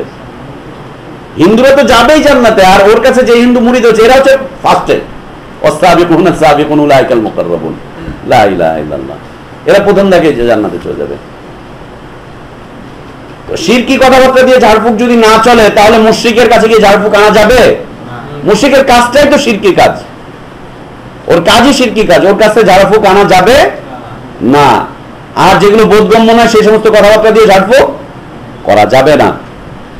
আল্লাহ রাসূল সাল্লাল্লাহু আলাইহি ওয়াসাল্লাম, এখন আজকে এই প্রথম হাদিস যেটি সেটি পড়ছি, যে মালার অবস্থানটা কি। আমরা গত সপ্তাহে পড়েছিলাম তাবিজ, কবজ, বালা, সুতা, তাগা, এই সেই। মালার অবস্থাটা কি? মালা, নির্বাচনী মালা, নেতা হওয়ার মালা, দলে ইন করার মালা, দল থেকে বের হয়ে যাওয়ার পরে আরেকটা মালা, তাই না? যারা রাজনীতি করেন তারা ভালো বুঝেন। এরপরে গরুর মালা, বিয়ের মালা, হ্যাঁ, কত মালা। মালার অবস্থাটা কি? মক্কার মুশরিকদের একটা বিশ্বাস ছিল, শুধু মক্কার না, অতীতের মুশরিকদের একটা বিশ্বাস ছিল, তারা যে সমস্ত চতুষ্পদ জন্তুগুলোকে লালন পালন করতো, যেমন উট, ছাগল, ভেড়া, দুম্বা, এইগুলোকে তারা একটা মালা পরাতো, যাকে আরবির পরিভাষায় কিলাদা বলা হয়। কিলাদা, এখান থেকে তাকলিদ শব্দটা এসেছে। তাকলিদ, হানাফি মাযহাব যারা অনুসরণ করে তারা কি তাকলিদ করেন। কিলাদা, কিলাদা হচ্ছে গরু, ছাগল, ভেড়া, দুম্বা এগুলোর গলায় যে রশিটা পরানো হয়, ওকে বেঁধে রাখার জন্য নয়, আলাদা একটা মালাও পরানো হয়। দেখেছেন, এই যে এখন কোরবানির সময় মালা পরানো হবে, মালা। অথবা গরুর গলা দেখবেন গ্রামগুলোতে গেলে যে সমস্ত গোয়ালরা আছে, গোয়ালদের ওই যারা গরু নিয়মিত পালে, তাদের গোয়ালের মধ্যে দেখবেন এই ছোট ছোট মাটির রিং এর মতো পাওয়া যাচ্ছে, গরুর গলার মধ্যে ঝুলানো আছে, রশির মধ্যে একটা মাটির কেমন যেন একটা লাগে ঢাকনা ঢাকনা ঘন্টি একটা ঝুলা না, ঘন্টিটা একটা টুংটুং করে বাজে, টুংটুং করে বাজাতো না। আরেকটা আছে মাছের মাটির একটা টুকরা অথবা একটা কাটা হাড়, এই কিছু একটা লাগানো থাকে ওই রশির মধ্যে, আর ঘন্টি। এইগুলো অতীত যুগের মুশরিকরা ব্যবহার করত যাতে করে এই গরুটার উপরে কারো বদ নজর না আসে, ওই কবুতর বাবার নজর যেন না লাগে, ওর যাতে নজর না লাগে, নজর না লাগার জন্য এগুলো ব্যবহার করত। আমাদের দেশে এগুলো ব্যবহার খুব বেশি আছে। এবং গরু গোয়াল থেকে যে গরুটা বিক্রি করে দেয়, বিক্রি করে দেওয়া গরুর লেজ থেকে পশম ছিঁড়ে নেয়, ছিঁড়ে নিয়ে ওই পশম দিয়ে একটা মালার মধ্যে বেঁধে রাখে, বেঁধে ওইটা ওই গোয়ালের মধ্যে রেখে দেয়। পরবর্তীতে যে গরুটা আসে ওই গরুটার গলায় ওই পশমটাকে এনে লাগিয়ে দেয়। সাতক্ষীরা অঞ্চলে গেলে দেখবেন, সাতক্ষীরা আমি গরু কিনতে গেছিলাম, ওইখানে গিয়ে দেখলাম গোয়াল থেকে গরু কিনেছি, কেনার পরে গৃহস্থ ওই থেকে ছিঁড়ে নিল, লেজের থেকে। জিজ্ঞেস করলাম কেন এটা ছিঁড়ে নিচ্ছেন? বলছে আমার ঘর থেকে এটা চলে যাচ্ছে, মানে আমার বরকত সব চলে যাচ্ছে, এটা রেখে দিচ্ছি, পরবর্তীতে যেই গরুটা আসবে ওর গলায় আমরা এটা বেঁধে দিব, বেঁধে দেওয়ার পরে এইটার যে বরকত আসছে পরেরটায় আরো বেশি বরকত আসবে। সাতক্ষীরা অঞ্চলে আমার নিজের দেখা, আমি নিজে গরু কিনতে গেছিলাম, সেখানে এই দেখলাম। এই মালা ব্যবহার করা, ঘন্টি ব্যবহার করা পশু পাখির গলার মধ্যে, তারপরে ওই যে জালের সুতা, গরুর গলায় দেখবেন যে জালের সুতা, তারপরে যে জালের কাঠি, এগুলো গরুর গলার মধ্যে লাগিয়ে দেয়। এটা হচ্ছে শিরকি, একদম শিরক, একদম শিরক। যে কোনো পশু পাখির গলায় এগুলো লাগিয়ে দেওয়া শিরকি কাজ। মানুষের গলা লাগালে কি অবস্থা হবে তাহলে? আপনার সন্তানের গলায় যে সুতার মধ্যে ওই যে মাছের জালের কাঠি লাগিয়ে দিয়েছেন, ওটা কি? ওইটাও কিলাদার অন্তর্ভুক্ত, ওইটাও কিলাদার অন্তর্ভুক্ত। রাজনৈতিক মালা একই, কিলাদার অন্তর্ভুক্ত, দলহীন করা, জার্সি পরিবর্তনের সময় যেটা করা হয়। আল্লাহ রাসূল সাল্লাল্লাহু আলাইহি ওয়াসাল্লাম একটা সফর থেকে ফিরছিলেন, সেই অবস্থায় একটা প্রতিনিধি দলকে একটা এলাকায় পাঠিয়ে দিলেন। বুখারীর হাদিস, এক এলাকায় পাঠিয়ে দিলেন, পাঠিয়ে দিয়ে বলছেন আল্লাহ ইয়াবকায়ান্না ফি রাকাবাতি বাহিরিন কিলাদাতান মিন ওয়াতারিন আও কিলাদাতুন ইল্লা কুতিয়াত। প্রেরণ করে বলছেন যে কোন উটের গলায় দড়ির মালা অথবা কোনো মালা দেখলেই তা কেটে ফেলবে। কোন উটের গলায়, উট, গরু, দুম্বা সব একই অর্থে পড়বে। বাহির যদি দেখো যে দড়ির কোনো মালা আছে, একটা হচ্ছে বেঁধে রাখার জন্য, বেঁধে রাখারটা না, দড়ির কোনো মালা আছে অথবা অন্য যে কোনো মালা আছে, দড়ির মালা অথবা যে কোনো মালা আছে, তার মানে এই যে কোরবানির যে মালাগুলো লাগাচ্ছে এই হাদিসের অন্তর্ভুক্ত। ইল্লা কুতিয়াত, তাকে না কেটে তোমরা ফিরে আসবে না। এটা জাহেলিয়াত, এটা জাহেলি যুগের একটা মতবাদ। এইটাকে তোমরা কর্তন করে একদম ফিরে চলে আসবে গাবতলীতে। তাহলে চলে যেতে হবে আমাদের সবাইকে, যতগুলো মালা আছে আজকে থেকে কাটতে হবে। সব একই অবস্থা, সেম একই অবস্থা, কেটে ফেলতে হবে। কে কে পারবো আমরা? অন্যেরটা না পারি, অন্তত নিজেদেরটা পারবো না। তো কেউ তো হাত উঠাইলো না, নিজেদেরটা পারবো না, নিজেদেরটা তো করতে হবে। আর ওইখানে আমরা ইনশাআল্লাহ ওইখানে আমরা রাউন্ড লাগিয়ে দিব, যদি আল্লাহ আমাদের নাজমুল ভাইদেরকে কোনদিন ক্ষমতা দেয়, আমাদের ভাইদেরকে যদি কোনদিন ক্ষমতা দেয়, আমরা ইনশাআল্লাহ এখানে রাউন্ড লাগিয়ে যে কোনো মালা এখানে ঢুকতে পারবে না, তাই না? করতে হবে তো ইসলামের জন্য এই কাজগুলো, আল্লাহ রসুল করেছেন, আমাদেরকে করতে হবে না? করতে হবে। জি, যে কোনো মালা হোক, এই যে লেখা এখানে, কোনটা? না না না, ওটা তো ভিন্ন জিনিস, ওটা ভিন্ন জিনিস, ওটা সৌন্দর্যের বিষয় মানুষের জন্য। এটা হচ্ছে বাইর কথাটা আছে জন্তু, লাস্টে লাস্টে আপনাদের প্রশ্নের উত্তরগুলো চলে আসবে, আলোচনার মধ্যেই চলে আসবে। এখানে হাদিসে উল্লেখ আছে বাইরিন, যতগুলো চতুষ্পদ জন্তু আছে যেগুলো মানুষ খায়, যেগুলো মানুষের আশপাশে বসবাস করে, গরু, ছাগল, ভেড়া, দুম্বা, বিলাই, এইগুলো, এদের গলায় যে কোনো ধরনের মালা দেখো, ওগুলোকে কেটে না ফেলে তোমরা আসবে না, কেটে ফেলে দিয়ে চলে আসো। কেন?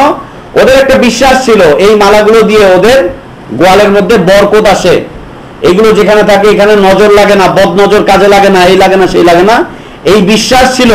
এই বিশ্বাসগুলোকে ধ্বংস করার জন্য রাসূল ইসলাম প্রতিনিধি দলকে পাঠালেন, যেগুলোকে কেটে ফেলে দিয়ে চলে আসো।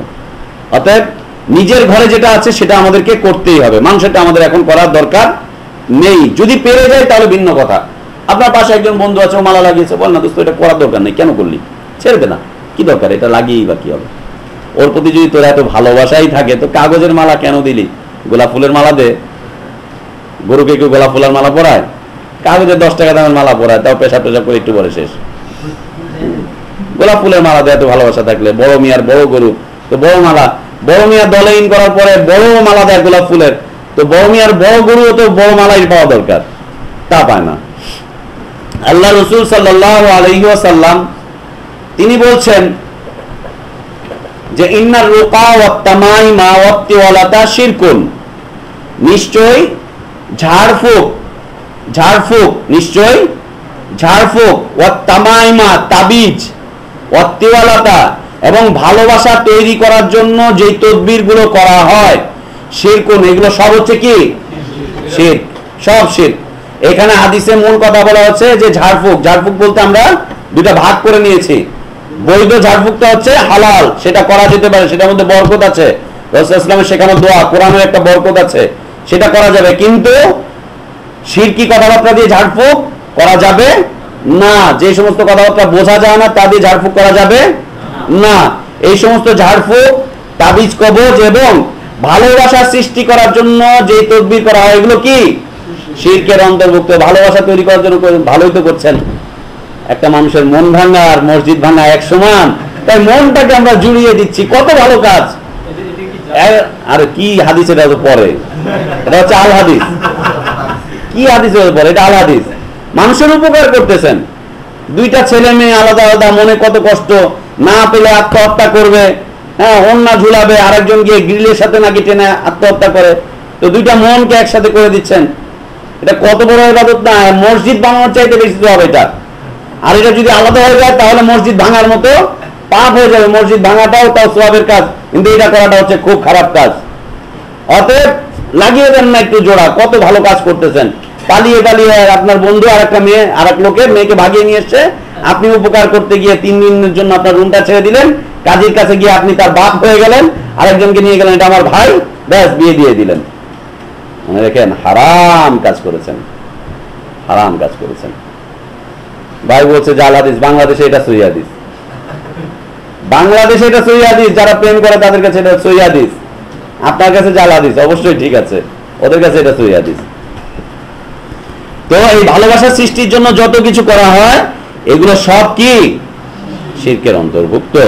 আল্লাহ রাসূল সাল্লাল্লাহু আলাইহি ওয়াসাল্লাম তিনি বলেছেন মান তাআল্লাকা শাইআন উকিলা ইলাইহি, যে ব্যক্তি কোনো কিছু লটকাবে তাকে তার হাতে সোপর্দ করে দেওয়া হবে। যেটাই লটকান, আপনি আপনার ঘরে আয়াতুল কুরসি লটকে রেখেছেন বিশাল করে, ওর উপরে সোপর্দ করে দেওয়া হবে। নিষিদ্ধ। আয়াতুল কুরসি কি এজন্য অবতীর্ণ হয়েছিল যে ঘরের ভিতর আপনি তাকে শোপিস হিসেবে ব্যবহার করবেন? এজন্য অবতীর্ণ হয়েছিল আয়াতুল কুরসি। কোরআন কি এই জন্য এসেছিল যে কোরআনকে শোপিস হিসেবে আপনার দেওয়ালে শোভাবর্ধনের জন্য লাগিয়ে রাখবেন? এই জন্য এসেছে কোরআন? বলেন, এই জন্য এসেছে কোরআন? আল্লাহু আকবার। আয়াতুল কুরসি লাগিয়ে রেখে দেয়।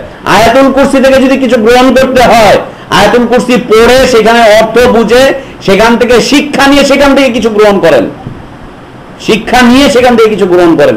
টানিয়ে রেখে দিয়েছেন আপনার ঘরে এই ওয়ালটা খালি, একটা ম্যাটের ভিতরে আয়াতুল কুরসি, ব্যাস ওইটা দিয়ে আপনার ঘরের শোভাবর্ধন চলছে। যেখানে আপনার পিতার ছবি লাগাতেন সেখানে আয়াতুল কুরসিটা লাগিয়ে রেখেছেন, এই তো। আর কি?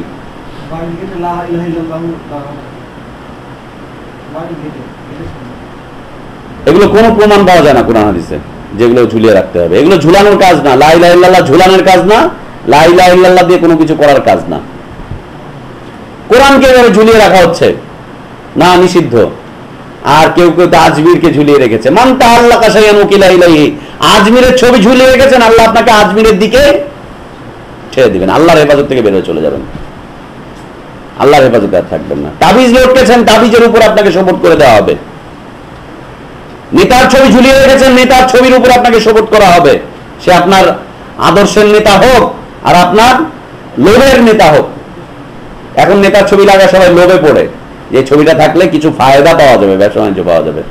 আদর্শ মনে করে এখন কেউ করে না। আদর্শ মনে করলে আদর্শ আবার চেঞ্জ হয় নাকি 2 দিন পর পর?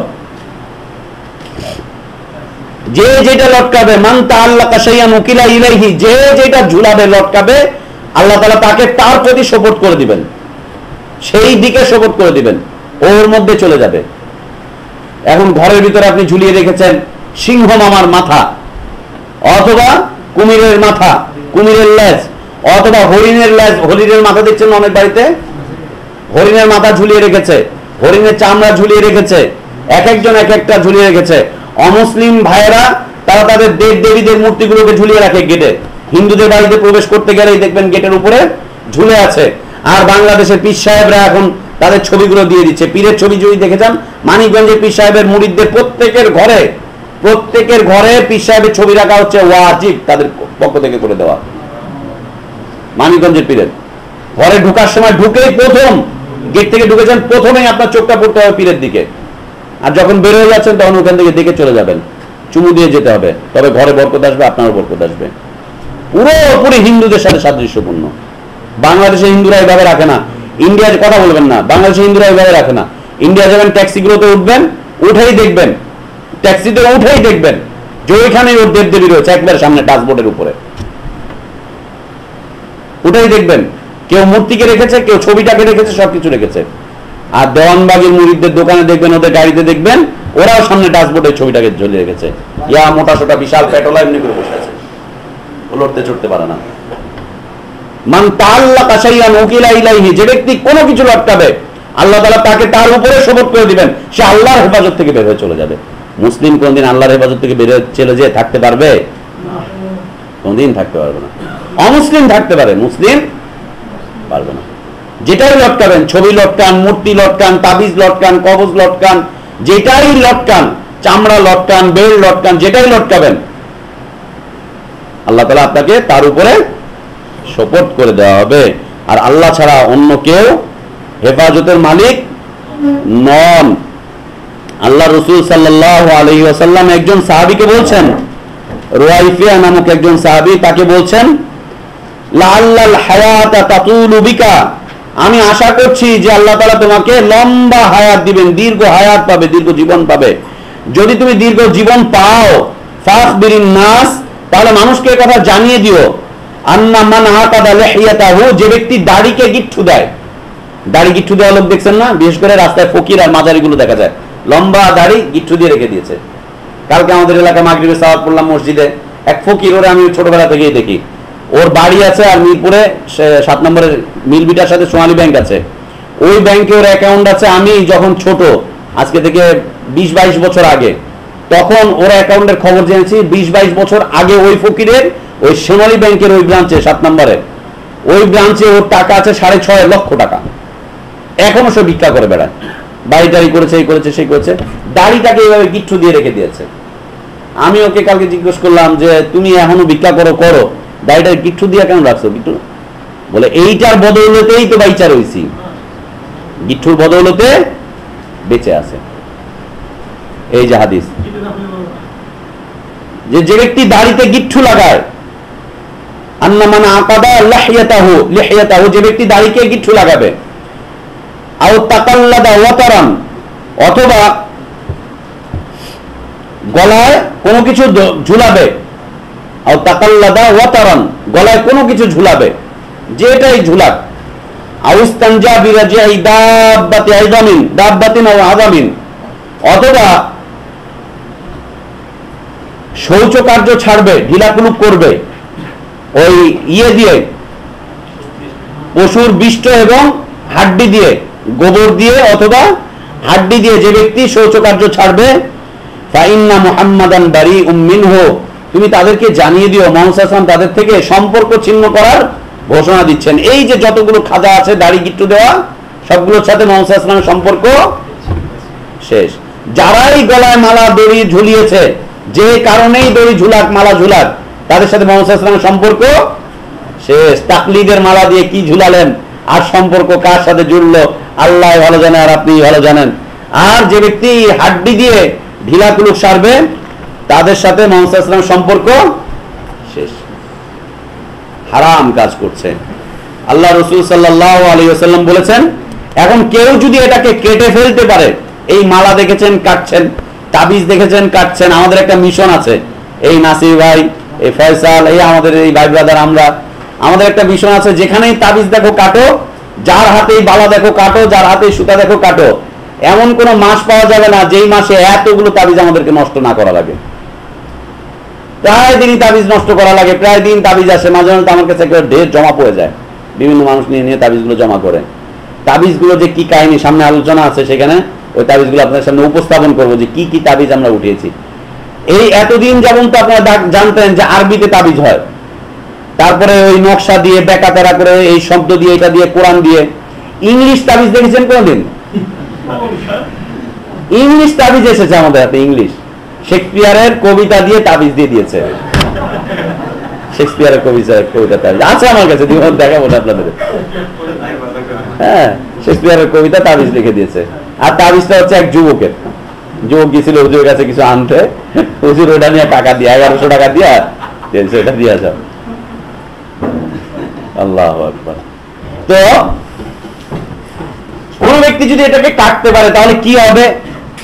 যেহেতু আল্লাহ তাওহীদকে প্রতিষ্ঠার কাজ করছে, হারামকে নষ্ট করার জন্য কাজ করছে, এর ফায়দাটা কি, এর ফজিলতটা কি? রাসূল সাল্লাল্লাহু আলাইহি ওয়াসাল্লাম বলছেন, মান কাতা তামিমাতান মিন ইনসানিন কানা কাহাদলি রাকাবাতিন।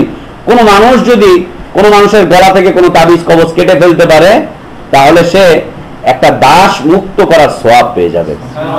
আজকে আমাদের মাঝে দাস নেই, আমরা সওয়াব পাবো না। এই যে আল্লাহ তাআলা সওয়াবের ব্যবস্থা করে দিয়েছেন, কাটো তাবিজ আর দাস মুক্ত করার সওয়াব নাও, কাটো তাবিজ আর দাস মুক্ত করার সওয়াব নাও। দাস নেই, মুক্ত করতে পারছি না, আজাদ করতে পারছি না, তাবিজ কেটে দেন।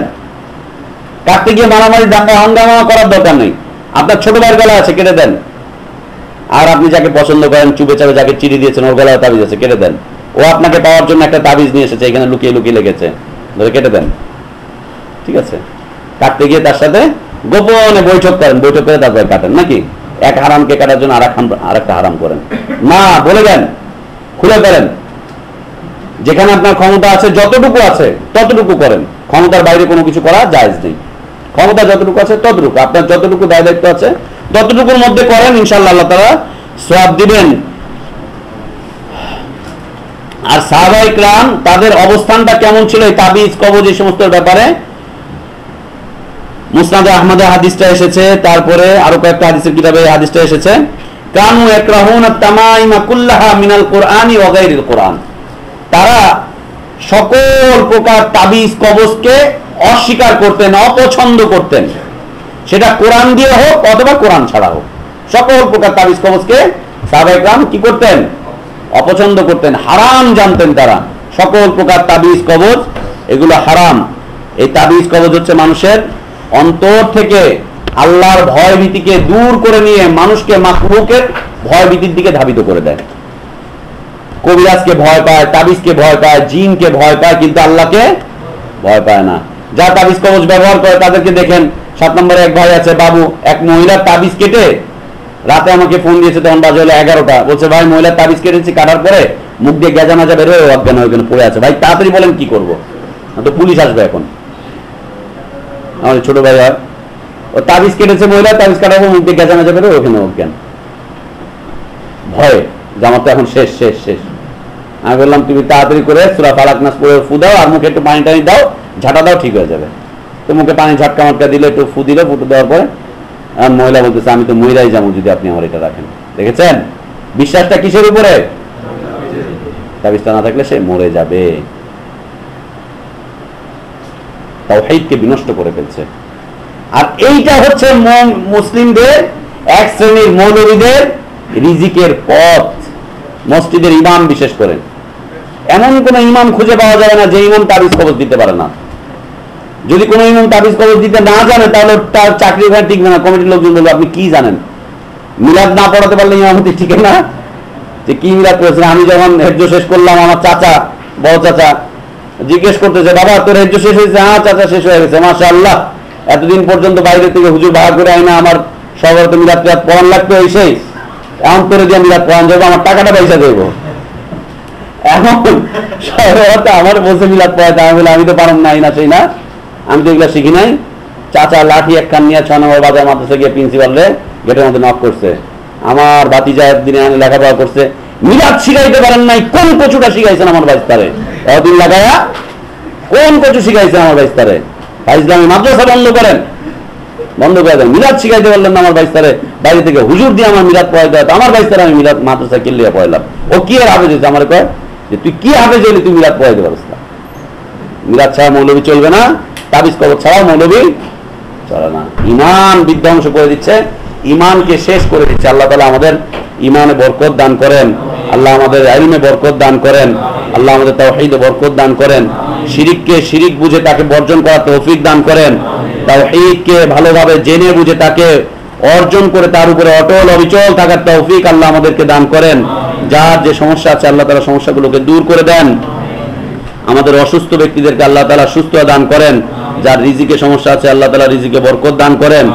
ঋণগ্রস্ত ব্যক্তিকে আল্লাহ তাআলা ঋণ পরিশোধ করার তৌফিক দান করেন। আল্লাহ আমাদের দাওয়াতে বরকত দান করেন। আল্লাহ আমাদের প্রচেষ্টাগুলোতে বরকত দান করেন। আল্লাহ আমাদের এই প্রচেষ্টাগুলোকে কবুল করে নেন। আল্লাহ ভাইদেরকে ইসলাম ভালোভাবে বোঝার তৌফিক দান করেন।